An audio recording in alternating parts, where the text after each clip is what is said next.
Monty, this place is good really for tour, for photography. Yeah, very nice. Especially now, it's Pastor Joe. Wow.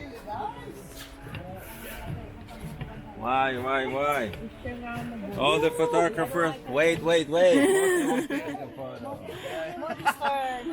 This is, what? Look at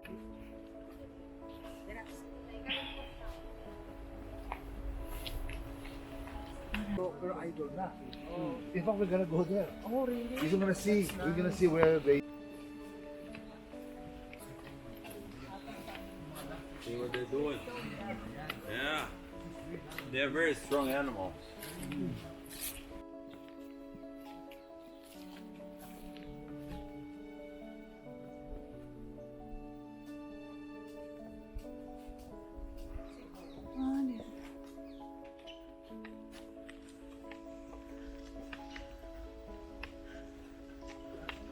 Yeah, no? Children of God.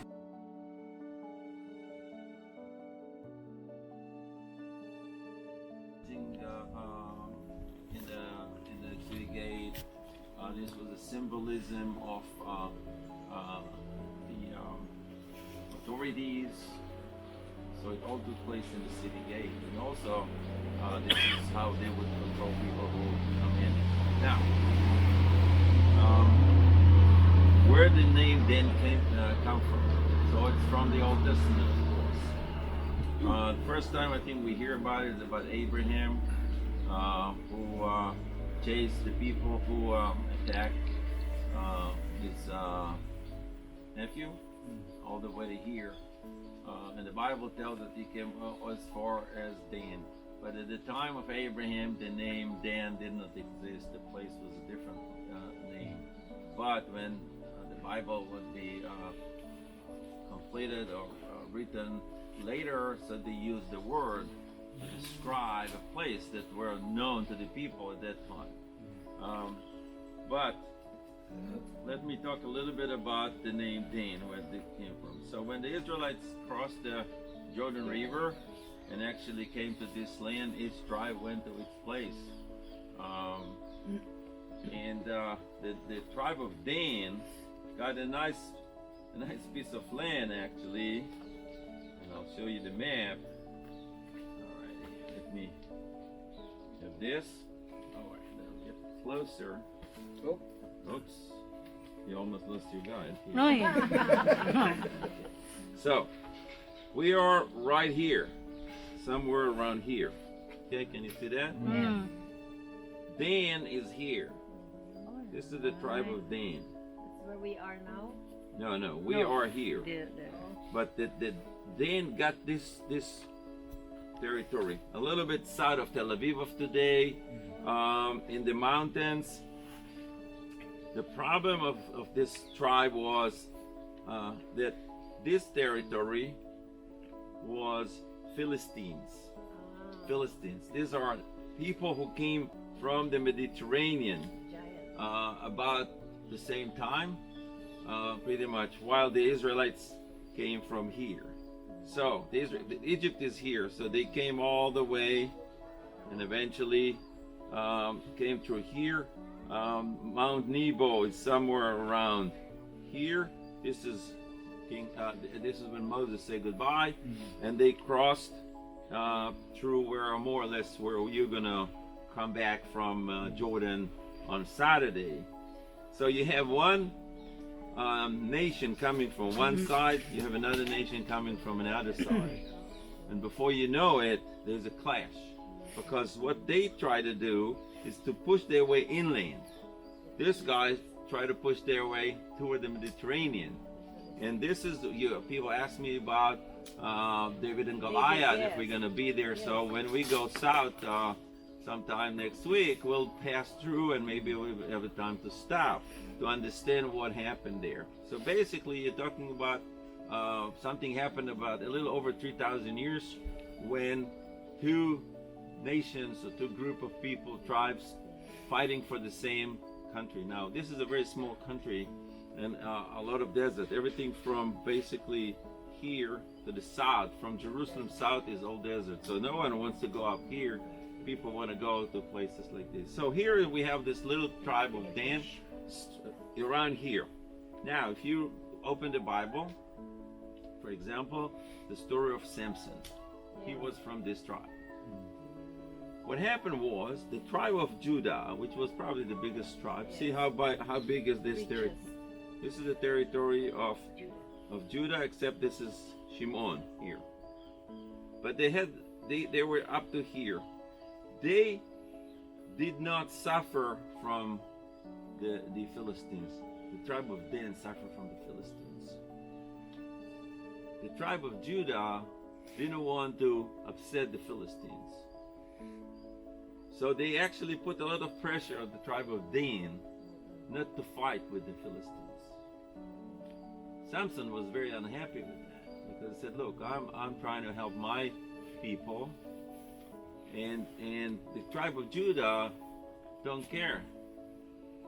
The people there don't care. They want to go with their business, but we are suffering. We are some kind of and actually there was one episode that the tribe of Judah worked together, collaborated with the Philistines against Samson. They tried to capture him when he was in the cave, and actually extradited him because they said, look, he's a troublemaker. So he's trying to help his people again, and they disturbed the peace. So this is the point where he killed 1,000 men with the Jawbone. Exactly. So anyway, after a while, the people of Dan realized that it's too big. The problem is too big for them to solve, and they said, we have to go away. We have to find another place. So they sent a delegation, some people, to look for a place. Now, all this area had already been taken by the other Jewish tribes. So they went north and north and north and north. It came through here and went on and on and on and on and on and on and on and on until they arrived here. They came here and said, oh my God, what a beautiful place. Water. We come from here. This is not such a bad place to begin with, but here is beautiful. No enemies, just a town. But look how much water, so green. So we have to take it. So they went back, brought everyone, and actually took this town that was separated. The next allies of this city was higher, but this is too far. So they had no big issue to take over this place. And this is when they changed the name from Laish to Dan. But this is way after Abraham. This is probably 400 years later after Abraham. So now the name is Dan. So when they describe what happened with Abraham some 400 years earlier, they said Dan, because no one would remember that the real name of the place was different. So just to describe. So this is why the name Dan is in this city. So and you can understand why they were so happy. So yeah, this is a good place. So just I have another map here of the country. We already seen this. So we are actually, yesterday we were here. We are somewhere around here, even further north. Dan came from actually here. So they came all the way.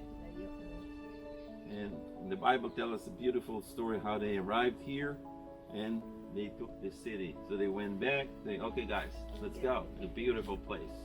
And this is the place. Okay, so from here we'll go a little bit further and talk about what happened here later, a little later, a couple of hundreds of years later. Yes, this is an oak tree.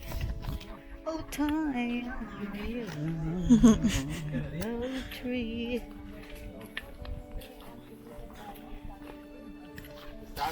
We don't have to.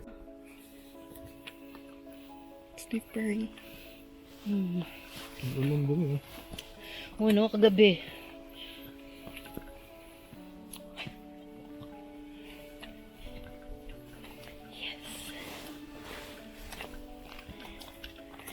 Tutusok ako sa pinulong natin. Oo nga, kaya hindi ko nilagay sa bulsa. Ay. Punta. Thor. The wrist. Yeah. You made it. Yes. That's it. End Survive. of climbing. Survive. You survived. Yes. Consisted of the tribes, because the Philistines were well organized, had a very good military force, and they tried to make their way inland. The first, we mentioned the book of the Judges that there were many cases where a couple of groups or a couple of tribes had to join efforts and fight their local enemy or someone who came from outside. But this was, after a while, not enough. And they realized that they need a king. The job of the king, of not a city-state, as we mentioned in Megiddo, but a king of all the tribes, the first job would be to actually unite all these groups, all these tribes. Again, try to remember, this is a very hilly country. One tribe live in the valley, and the other tribe live in another valley. So there's a couple mountains, and there's not too much communication between the tribes. No cell phone. No cell phones. Maybe generation 1 or whatever. Cellcom 1 or something like that. So they found a king, but we talked with Pastor Joe yesterday over dinner about how much you have to be careful with the king, because sometimes the kings tend to think that they have unlimited and absolute power, and they take advantage of the people. And the prophet warned the people, said, look, it's maybe not a good idea to have a king. But eventually the reality was that they needed a king, and they found a king named, the first king was King Saul. Came from a very small tribe of Benjamin.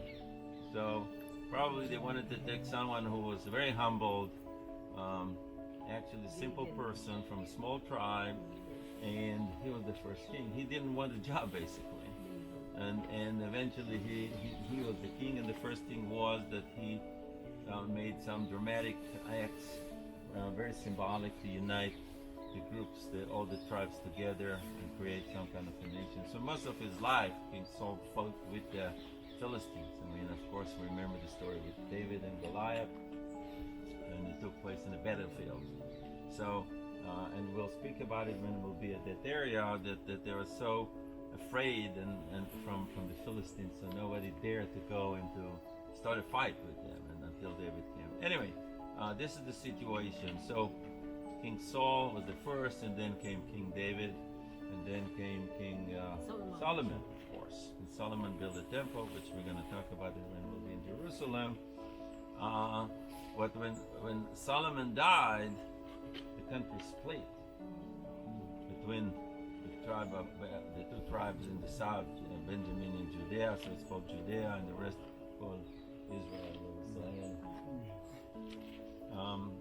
The first king was Jeroboam, and he made his capital here. Now, what we see here is an altar. Now, what's the story of this altar? Jerusalem, by that time, was famous. There was the temple. This was the center of the Jewish life. He wanted not only to have a political center, but also be supported by a religious center. So he said, you don't have to go to Jerusalem anymore, because he thought people go to Jerusalem on pilgrimage, they will like it there, and either not come back or come back and say, look, much nicer there, why don't we unite the country again? So he said, okay, I'm going to build for you something which in a way will actually replace the Jerusalem, and then you don't have to go to Jerusalem to sacrifice animals or whatever, just do it here. And yep, and therefore this is where the altar was. The archaeologists find all kind of bones of animals, but pure animals, because you couldn't actually sacrifice an impure animal like a pig or a camel or a horse, only pure animals. So they found it here. So they think that this is how. Of course, they didn't find the whole thing, but they put this structures to give us an idea of how big this thing was. And actually the state, not the state of Israel, but Israel, the port of the country that was called Israel, survived for about 200 years until there was an invasion of an enemy coming from the north to the country. Remember the first day we show you the Fertile Crescent, that people, that everyone, The Moors. anyone coming to come to this country from the east had to come basically east, go to the north to here, and go south. So, and this is basically when 10 of the 12 tribes got lost. Right? Until today, actually, and interestingly enough, there are people in India who claim that they are part of the tribe of Menashe. And they come from not from the major towns in India, but from the mountains, some remote places, and they have some kind of customs that actually different than their surrounding people who live around them. And many of them came to Israel, converted, and they are Jewish because they believe that almost 3,000 years ago they were here and actually left. It's also, we have a lot of Ethiopian Jews who in the last 30 years immigrated to Israel, and these people left the country after the destruction of the first temple, by the Babylonians, and actually they, until they came to live in this country, they didn't know any of the development of the Jewish tradition and the Jewish law after they left the country, which is very beautiful. You see people who kept the tradition up to the point that they left this country. So we can learn from them a lot of what had happened here at that time. Were they black? Of course they were. But by the way, I believe that King David, although we think that Jesus had blue eyes and blonde hair. Probably not. No. We have it because the medieval paintings in Italy, so, they never been here. Da Vinci. So I guess the who had, of course, darker skin, and they look more like the people who live around than people who live in Vienna or who knows. That's right. Of course. So. But I read in my readings, I Yes. read that Solomon got related with a black queen. Yeah, see, they said that he had 1,000 queens, Yes. 1,000 wives at that time. One of them is black. Yeah, he was married to a daughter of an Egyptian king, so she was probably black, and then definitely, and people mixed, during the years, maybe people who live around the Jews converted to Judaism, but they were black or they were blonde or whatever, and then the things mixed. Yeah, absolutely. Okay, anything to say, Pastor Joe? Nothing? Later. Tonight, Okay. tonight. So, drink some water. Don't forget to drink water. It's pretty warm. Okay. Yes, Is sir. this walls are original? Part of it. I don't know how much of it, but Massive. part of it is. Massive. So, welcome to Lebanon. What's that? Actually, if you look to the mountains there, this is west of us. You see there's a white line in the halfway through the mountain. Yeah. This is the wall. There's a wall built by Israel between us and Lebanon. So everything on the other side is Lebanon. So the mountain there and the village, the town over there is Lebanon. The border continues. You see the antenna there. Look, this is the border, and you can see there's another actually building there, and a white dirt road coming down from the mountain. This is the border. Comes to this town. Half of the town is in Israel. The left side is in Israel. The right side is in Lebanon. The border continues to the United Nations camp. You see there's a white buildings there, and continues to the mountain. You see the Israeli army positions up there, and on top of the hill up there. Yeah. And from there on is Syria. So basically Israel is now here is squeezed between Lebanon, That's right. Yeah. Lebanon, Syria. So later this afternoon we'll go as far as we can go tour and we'll see the border with Syria. Now until 1967 the border was a little closer, and actually this is why we have the trenches here. So until 1967 when Israel actually pushed the Syrians away from here, the situation was not so great. So you can see that Israel is a small country surrounded by Lebanon, Syria, Jordan, Egypt. So we are surrounded from all sides, except that we have the Mediterranean on the other side available, open. So basically until we had peace with Lebanon, with Jordan and Egypt, the only way to leave the country would be west, because all the other sides would be enemy countries. We had a lot of problems coming from Lebanon. As the Bible says, all the problems come from the north. Without getting too much into details, in the year 2000, Israel decided to invade Lebanon, take all the mountains that you see in the distance, because we had a lot of terrorists coming, crossing the border into Israel. There were a lot of attacks on schools and on buses and a lot of the towns. And for about 20 years, Israel controlled this part of Lebanon. In the year, when was it? I'm talking about 2018, 1982. We invaded Lebanon. To 2000, we pulled out of Lebanon. Now, most of that land that you see, or all the land that you see, which is officially part of the state of Lebanon, is occupied by a group of terrorists called Hezbollah. Hezbollah, the meaning is kind of the warriors of God, and they are Shiites, and they are all backed by the Iranians. Yeah. So they do what the Iranians actually tell them to do, and they are very well armed and equipped, very well equipped. And this is a country within a country, because they don't take orders from the state of Lebanon. They do whatever they want, although they are represented in the Lebanese government. Well, there's basically Lebanon is falling apart from different reasons, but one of the major reasons is these people who have a private army, which is a huge army, and they take orders from Iran and not from the prime minister or the president in Lebanon. It's a very, very complicated situation there. Lebanon is a beautiful country, but torn apart because of different religions, and even inside the Islamic religions there's fights, and among the Christians there's fights, so everyone is fighting everyone.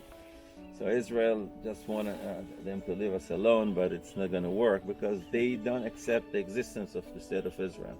It's not a conflict. They say, okay, maybe I want this 100 meters, and no, they don't want us here to begin with, period. So that's not a good place to start a negotiation. If they don't accept you at all. So they said no point of negotiation, because you have to leave the place. So we don't like it. We want to stay. So this is it. So it looks very nice and beautiful and calm, but it's not always. Ano bang ganitong ganitong araw? This is what we saw. Actually, this was the gate to the city, not the one we saw, which we stopped at the early in the morning, which was later. This is like 3,800 in the world, made of bricks and the arch. You see, there's an arch. Yes. So the archaeologists thought that the arch was invented by the Greeks and Romans, but this actually we see here an arch much earlier. This, you see, they sealed it with this different kind of mud or rock, so it would not collapse. But this would be the way to go into the city. Jerusalem? What to do? What Jerusalem? City of Dan. Jerusalem is different place.